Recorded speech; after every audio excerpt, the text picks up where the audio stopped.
Hi everybody, welcome to day 4 of our Royal Ascot review series. I'm Tom Bull and I'm joined by Chad Yeomans of Betway to discuss the afternoon's action. Not quite as an illustrious Royal of Honour as there was on Gold Cup afternoon yesterday, but there were still plenty of exciting performances and some nice sprinters for the future. Headed of course by Golden Horde, who won the Commonwealth Cup, and Chad Yeomans, I would say he was a pretty impressive winner, a pretty authoritative winner, and has a big future over sprint distances. I agree with you, Tom Bull. He was very good.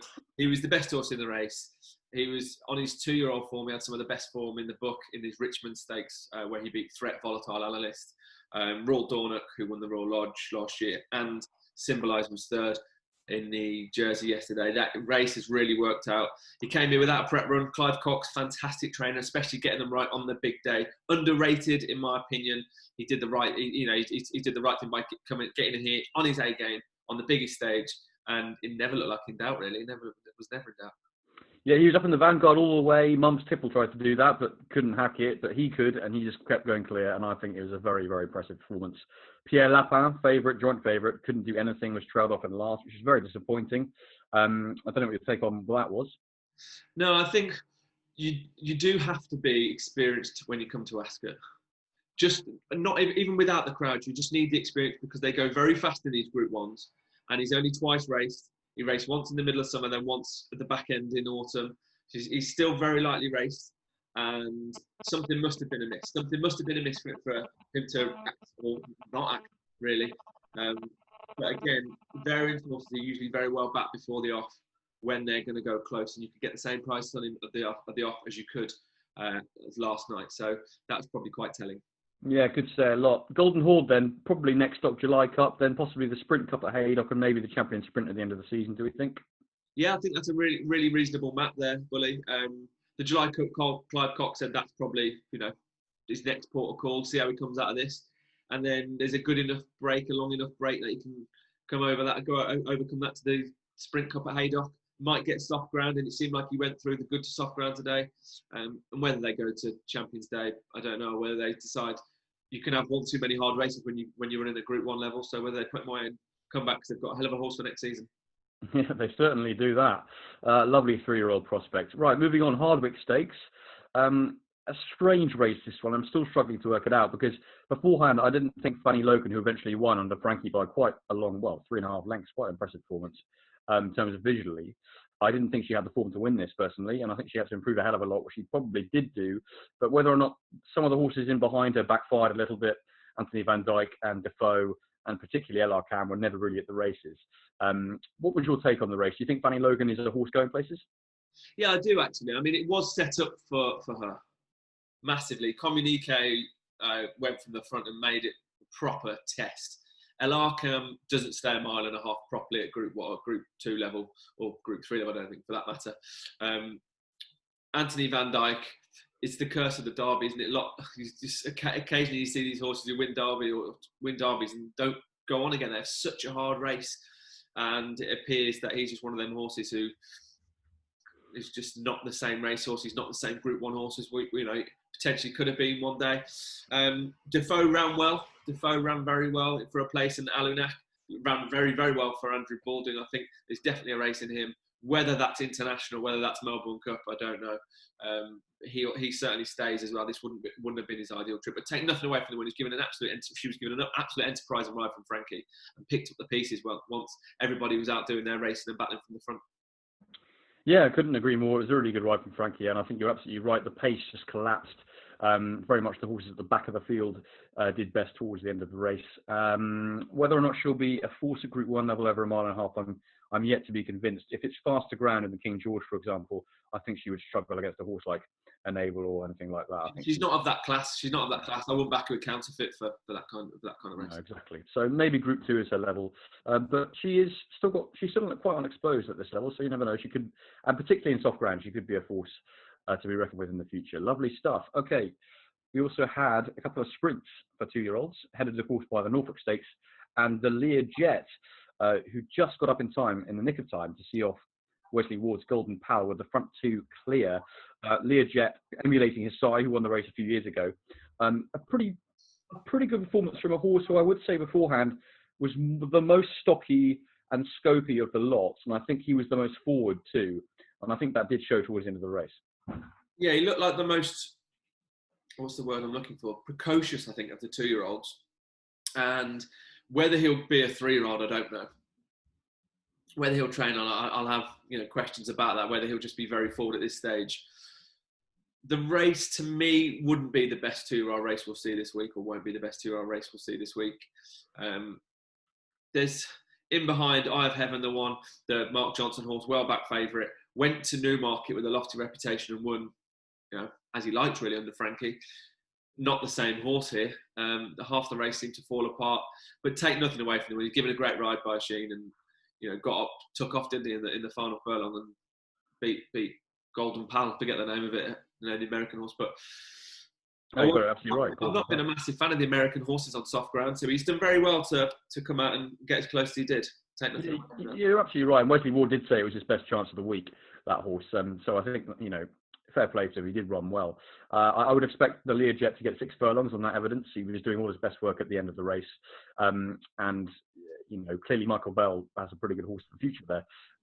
I tend to agree with you. I'm not sure how strong the form was, despite the fact that Golden Pal has a lot of speed. And I think for him, a race like the Nunthorpe, which I know he's been given few early quotes for, would be ideal because it's an easier 5 furlongs than at Ascot, and he'd get a huge weight allowance. So, and obviously Wesley Ward has won the race in the past with Acapulco, and Newby did it with Lady Aurelia. Acapulco did win, didn't? Yeah, Acapulco won, I think. Or was it second? No, it was second, I think. I'll have to double check that. But that was a 2-year-old for Wesley Ward who ran very well in that race. So I can see Golden Pal doing the business there if he does go there. But yeah, not much to say actually, apart from that on that race.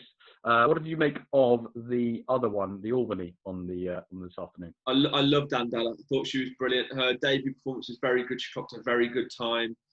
Everything was pointing to a big run. On pedigree, she would have gone through the ground anyway. There's plenty to suggest that it was never going to be an issue. There was Sadare, the horse who finished second, come out the stalls about a length and a half after everyone else and flew home. So she won't be one to write off just yet. She'll certainly be winning races at some point, but you can't take anything away from the winner. She won fair and square. She travelled, she quickened, she stayed, and it's one of those things. If she was trained by someone else, would she have been able to be 12-1 last night? No, she wouldn't have. She'd have started off 6 and she'd gone off half the price. She returned 13-2. There's plenty of support from Carl Berkshire, and that's usually telling. But she won. She wouldn't sit by 6 lengths. That's some performance. She's very good, very, very useful, very, very good. Very good, Philly. Could be another one for Carl Burke in the same kind of guise as Quiet Reflection was a few years ago. Yeah, well, Carl said that she's not too dissimilar to Lawrence. Very tough. Tough, just classy. I hope they take their time with her. Yeah, I'm sure they will. She's a very exciting prospect for sure. And by the way, Acapulco did win an Nunthorpe, just like to clear that one up. Queen's Vase, which usually is a kind of mid-season trial for the St. Ledger, isn't it? But this year, it could also be a mid-season trial for the Derby, though I doubt the winner will go there. He's more likely to go for a Ledger later in the season. Santiago, again, another one that benefited, in my opinion, from a real, ridiculous pace at the start of the race from a couple of jockeys, Marquand and D'Souza, who just went too fast. And I think the winner's good, but I don't think he's that good personally. And I think Berkshire Rocco is a pretty good yardstick, having been second to English King. But I wouldn't say the form is spectacular. What do you reckon? I completely agree. I mean, I know Andrew thinks that Berkshire Rocco has improved from 2 to 3, and the line of form with English King is smart. Don't get me wrong.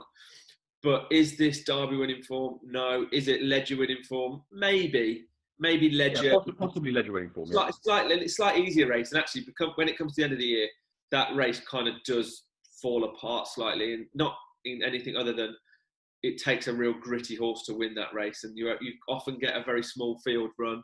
And campaigned, I imagine you'll see Santiago next at the Ledger trial at Newmarket's July. The Bahrain Trophy. Bahrain Trophy, that Spanish Mission won last year. Yeah. And then you've got the race at Goodwood, the race at York. So I imagine he'll be plotted and schemed around, popping 1 or 2 of them and then going to the Ledger if that is the case. But plenty of them were beaten early. It's definitely softer on the round course, and when, as we've seen in plenty of the races today, they go too hard up front. When it's too soft, they tire up front, and it sets up for those in behind to come and steal the race at the end, and that happened again. It did indeed. There's a race at Goodwood actually later on in the season called the March Stakes, which is over 1 mile 6, a race that Sir Ron Priestley won before going on to finish second in the Ledger, and I wouldn't be surprised if a couple of those try that route. Excellent stuff. And finally, and not lastly, Art Power, very impressive in the Palace of Holyrood House handicap over 5 furlongs, quite clearly very well in that this afternoon, and also Scarlet Dragon having to endure a torrid route through under Holydale but landed the Duke of Edinburgh. Take on both those races. Art Power, very good, well handicapped. They've said since this race was announced as a new race that this would be the target. They knew the mark he'd have. They got lucky with a wide draw. I guess I say lucky. I think he'd have won from no matter which stall he was birthed in. But having that wide draw, that low draw, that high number, has helped. He was just by far the best horse. I wouldn't be keen on him in a Nunthorpe. I wouldn't say, or I don't think he's of that class. I don't think he's that good. You've got to be careful of what he beat, and what he beat was a lot of exposed 3-year-old handicappers. But you can only beat what you're up against. He's done well. I'd like to see him again. I'd like to judge him after one more run, if I'm being honest. But he did it right, and he was very well backed, and it was a costly result for us. And then alternatively, in the last race, there were plenty that were well backed. West End Charm were well backed favourite, Durston well backed favourite. Indianapolis was back from 28 into 10s, and I think went off 7s. Ran a very big race. On the off, really, really well supported. Seeing those all get foiled by Holydale on Scarlet Dragon was a brilliant result and gives us a really nice advantage going into the weekend. But Holydale, again, I know we mentioned Hayley Turner yesterday. Given the opportunities, these female jockeys are superb. They really are. They are very good, and they deserve all the credit they get. Yeah, I couldn't agree with that more with that, Chad. That's absolutely bloody right. What I will say is in the 115 Art Power. Now he's a horse. I think if he goes into group company, which he's almost certainly going to have to now, he's a front runner, and the way he won that race was because he took advantage of the fact that horses just couldn't really go with his early pace, and he was quite easily able to dictate that. Whereas he won't get that in group company with the other front runners who take him on. So it wouldn't surprise me if they have to change tactics slightly with him, because he's now front runner in his last 2 starts. But I don't see that being too much of a problem because he has got early speed, and he's a very exciting horse for the future. Do you think he's a Group 1 sprinter, Bully? I don't know. I think he's probably going to be about a Group 2, Group 3 level. Would you have him in the same level as Golden Horde? No. They're in different leagues. Not yet. Not yet. He's still got room to improve, obviously. He's only had 3 starts now, I think. But I mean, Golden Horse had a lot more starts than he has, but I still don't think he's going to have quite the scope to improve in the same manner. I could, of course, be wrong, but I don't think that first race was strong at all, and the second is really pretty exposed, keep busy, and he didn't really have to do much to win that, so I wouldn't be too taken by the form. And Duke of Edinburgh, I was really keen on Deja before the race, and I'm slightly disappointed, I have to say, because I thought he missed the break and was then cajoled up as fast as he could up the inside to try and get on terms. And I think if that hadn't happened, he probably would have won. But hindsight's a wonderful thing in this game. Scarlet Dragon gave the wet sail and didn't get a clear run. So, got to give the winner credit. And apparently it's a prep run for Market Raisins. You don't hear of that about Royal Ascot winners too often, do you? No, that's good. And do you know what? I actually said to some of our team yesterday that it's the Betway Summer Plate and the Betway Summer Chase. This year, because the National Hunt season got cut off earlier, I said I think you'll find it be very, very competitive. And I've heard a few rumours about certain horses being campaigned for it. So I think that Market Raisin fixture is going to be very, very hot. And having a prep run at Ascot with a winner is, shows the calibre of horse we might get, which would be great. It'd be great. And it's a really good sponsorship. Really good sponsorship. Absolutely, absolutely. All right, Chad, thanks very much for your time. Speak to you very soon. And 1 day to go. Good luck over the weekend, everyone. Yeah. Cheers, mate. Bye-bye. Love it.